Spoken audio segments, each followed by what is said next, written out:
On the sidelines of the summit, I will hold bilateral meetings with the Prime Ministers of Cambodia and New Zealand to further strengthen our cooperation. I look forward to the opportunity to meet with the Filipino community in Melbourne, as well as to promote Philippine business through the Philippine Business Forum led by our DTI Secretary. I also look forward to the launching of the expansion of the Victoria International Container Terminal, Australia's first fully automated container terminal.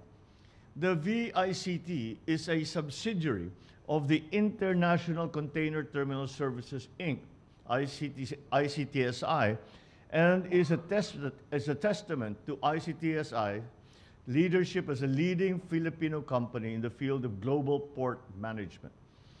While I'm in Melbourne, I will deliver a keynote speech to the Lowy Institute, where I will highlight the Philippines' role as an active participant in world affairs and a contributor to the rules-based regional security architecture. This administration continues to ensure that our constructive engagements with ASEAN, our external partners and stakeholders, will best serve our national interest, inasmuch as we promote the region's peace, stability, security, and prosperity for the well-being of the Filipino and all our region. Maraming salamat po. Thank you very much and good morning.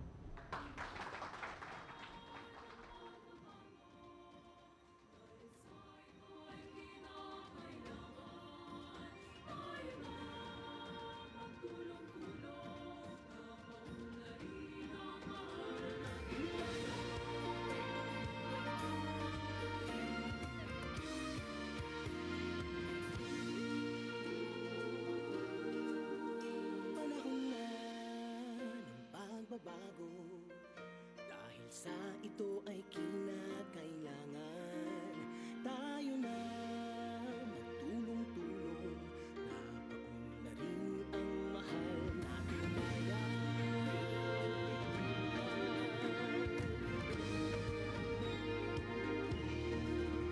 Panahon na magbabago at iayos ang mga dapat ayusin. Dapat lang maging tungkulin ng bawat mamamayan dito sa atin. Ng pagbabago patungo sa pag-asenso, magsikap ng mabuti at nang guminhawa tayo. Malaki natin sa mundo at ipamalas ang bagong Pilipino at bagong Pilipinas.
sa ito ay kinakailangan tayo na magtulong-tulong.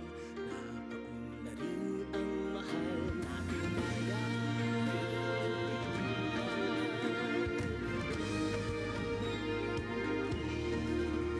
Panahon na magbabago at iayos ang mga dapat ayusin.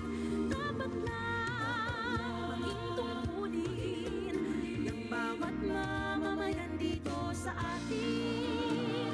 Gawin ng pagbabago patungo sa pag-asenso. Magsikap ng mabuti at nang kuminhawa tayo.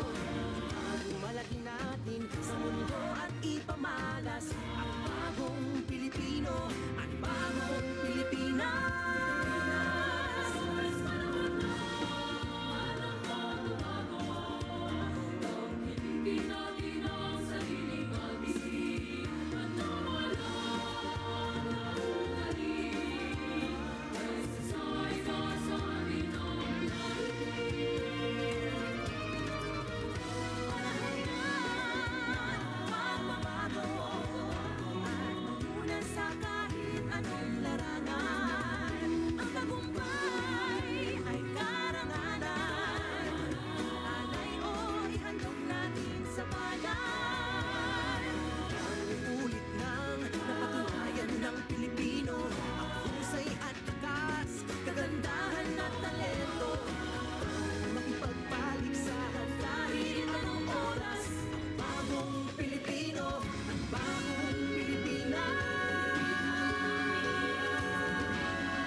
Bago dahil sa ito ay kinakailangan tayo na magtulong-tulong.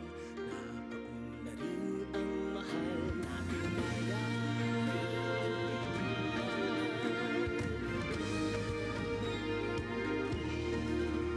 Panahon na magbabago at iayos ang mga dapat ayusin. Dapat lang maging tungkulin ng bawat mamamayan dito sa atin. Gawin ng pagbabago patungo sa pag-asenso. Magsikap ng